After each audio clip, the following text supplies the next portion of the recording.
Hello everyone, and today I'm back with the second part of the pirate ship review, which is the second build of it because, like I said, it is a Creator 3-in-1 set, so I'm going to be showing all three of the builds in separate videos. This one took quite a while to upload because I didn't want to build anything else for a while. I just wanted to have the pirate ship out. But now that I've built this, I can do the review of it. I'm not going to be going over the minifigures very much, but I will go over them a little bit because some of them have new details added. So let's get into this.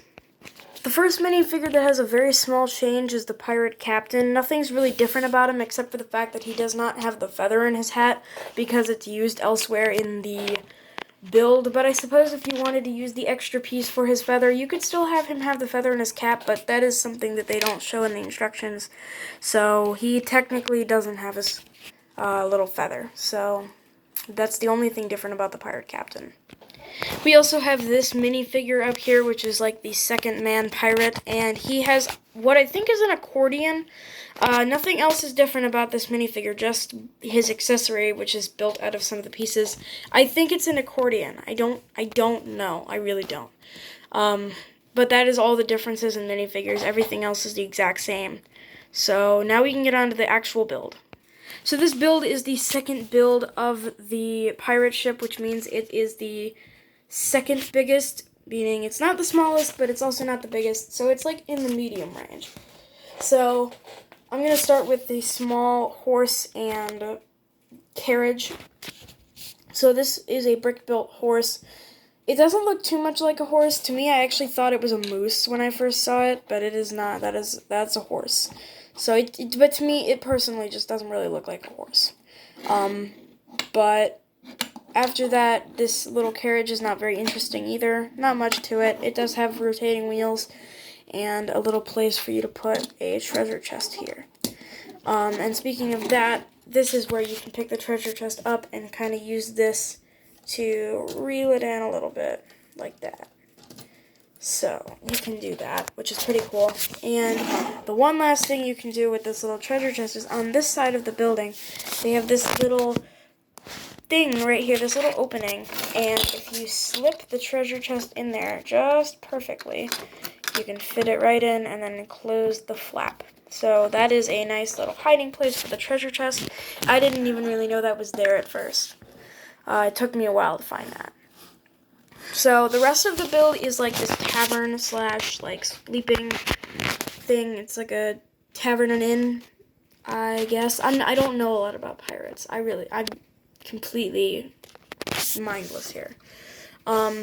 The roof is built in an interesting way because it actually has some of the joints from the shark that is in the pirate ship that uses for this. So it has a very strange mechanism, but the flaps of the roof flip up to reveal a pretty neat little structure there. And then on the top there's a few details with a brick-built bird and this tub piece that is attached to this little piece right there, which on the box you can see someone sitting in there, so I guess you can do that if you want. You can have a person sit inside there, but you don't have to because they don't have anything to attach to, so it is a little awkward. And then the front has quite a lot of windows, so all of them are openable except for these small ones, but these ones are openable. And on the front, as a decoration, I assume this is like some kind of barrel with a drink.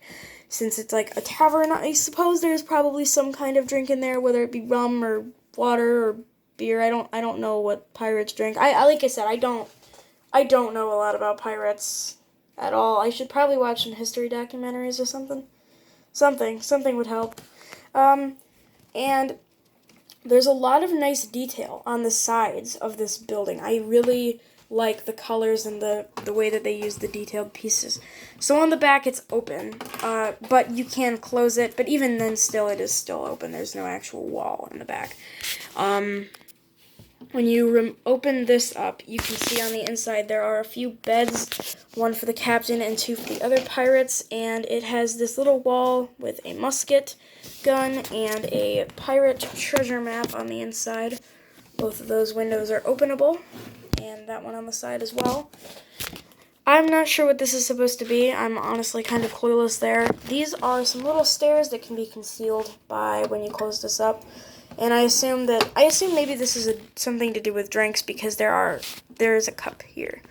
The stairs leading up to the inn quarters right there.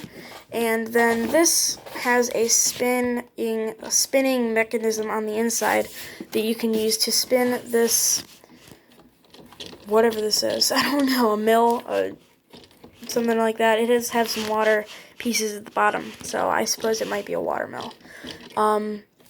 So that's pretty much what it is on the inside. There's not a lot of hidden details, but there are quite a lot of things that they managed to sneak in on this building that I think is really awesome.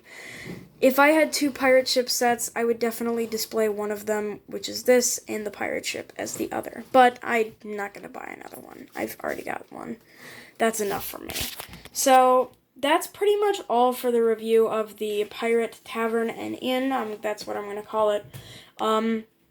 Thank you guys for watching. The Skull Island will probably be out. I'm not really sure how long that one will take because I'm probably not going to rebuild this one for a while. But what I want to do is I want to build the Skull Island next. And then after the review, I'm probably going to take that apart and turn it into the pirate ship again. Because that way I can have it come full circle. So thank you guys for watching this video. Hope you have a great day. And thanks for watching. Bye.